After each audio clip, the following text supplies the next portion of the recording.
is enormously important to have the right heroes in life, and then it's enormously important that they never let you down. And I've been unbelievably fortunate in having those heroes, perhaps a dozen or so, led by my father and my first wife.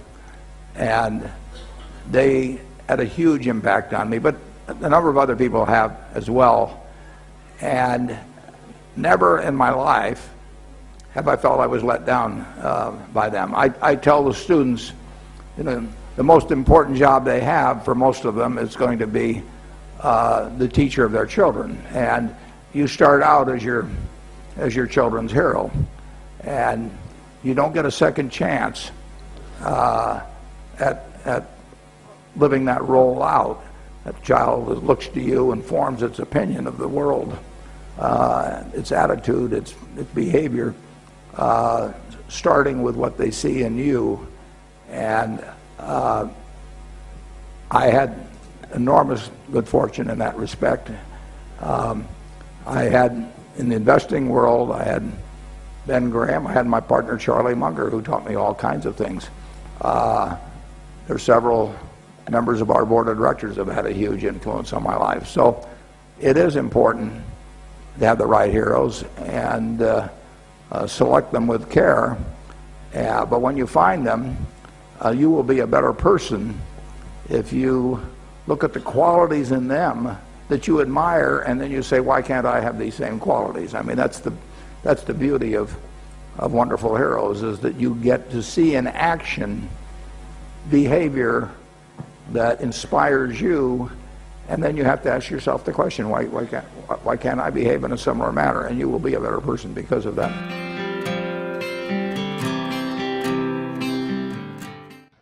We have all the money we need. You know, we'd like to have more, but we can afford to lose money. But we can't afford to lose reputation, not a shred of reputation. And therefore, I ask the managers, I ask them to judge every action they take, not just by legal standards, although obviously that's the first test, but also by the test, what I call the newspaper test. How would they feel about any given action if they knew it was to be written up the next day in their local paper, to be read by their family, by their friends, by their neighbors, written by a smart but kind of unfriendly reporter? And if it passes that test, it's okay. And I tell them if anything is close to the lines, it's out.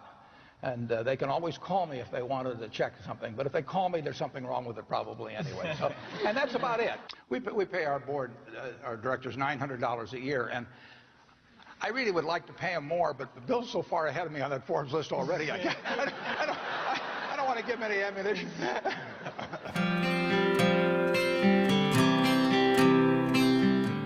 Three things in hiring people: look for integrity, intelligence, and energy. And he said if that person didn't have the first two, that the latter two would kill them.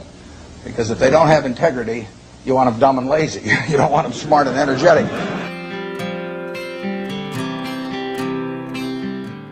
Aspire to do? Would you aspire to become a very wealthy person? Would you want to be buying stocks? Would you want to buy companies? What was your aspiration in those early days? I loved just analyzing securities. I just spent hours and hours and hours. I kept turning the pages of Moody's, which instead of going, you had no internet then or anything else, so you had two sources of information, Moody's and Standard & Poor's.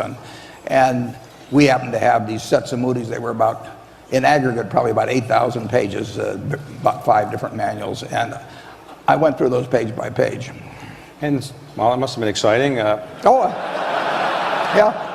it's a little strange. I mean, I actually went to Amazon a few years ago, and I found an old 1951 Moody's. Now, everybody else is going there for Playboy magazine, but I'm ordering the old Moody's. You've got a strange guy here.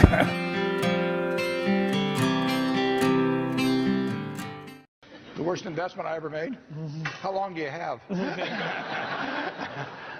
I've made some very bad ones, but that doesn't really bother me. It may bother the shareholders, but that's another question.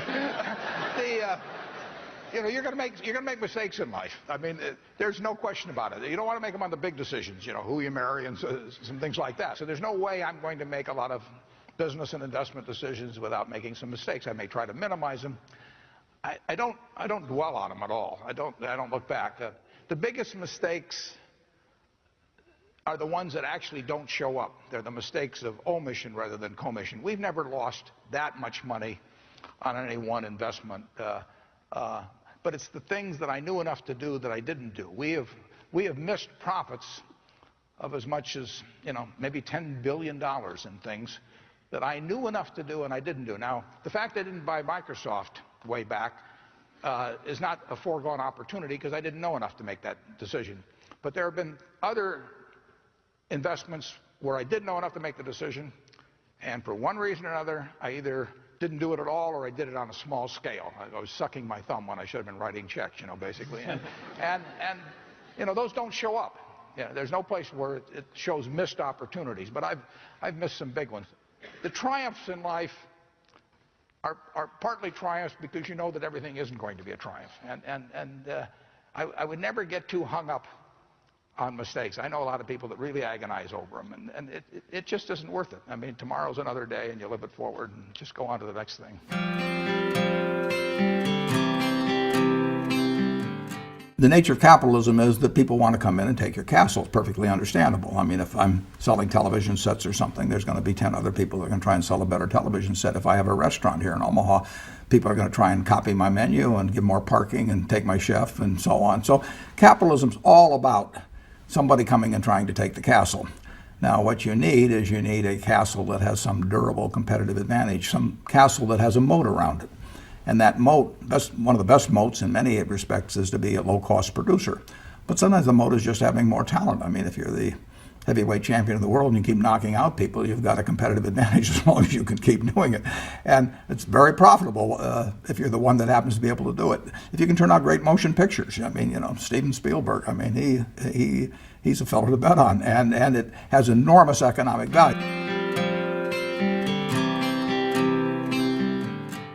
I just read and read and read. I probably read 5 to 6 hours a day. I don't read as fast now as when I was younger, but I read 5 daily newspapers. I read a fair number of magazines. I read 10Ks. I read annual reports, and I read a lot of other things too. So I've always enjoyed reading. I love reading biographies.